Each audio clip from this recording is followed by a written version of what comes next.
Hi friends, ఇప్పుడు ఈ దోస పిండి 2 డేస్ బ్యాక్ రుబ్బినది.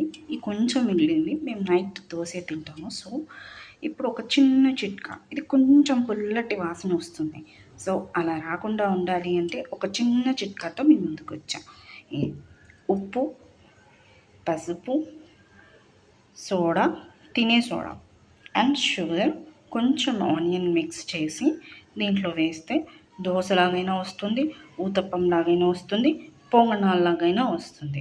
ఎందుకు షుగర్ వేస్తే ఏమవుతుందంటే ఈ పులుపుని తగ్గిస్తుంది, అంటే పుల్లటి వాసన అనేదాన్ని తగ్గిస్తుంది. పసుపు యాంటీబయాటిక్ కాబట్టి నో ప్రాబ్లం. ఉప్పు మనం టేస్ట్కి, దోశ ఫర్మెంట్ ఇది మంచిగా కుక్ అవ్వడానికి యూజ్ అవుతుంది soda. So these are the ingredients. ఈ పుల్లటి దోశలో మనం ఇప్పుడు వేసి మిక్స్ చేసి నేను వేసింది మళ్ళీ మీకు నేను వీడియో తీసి చూపిస్తాను.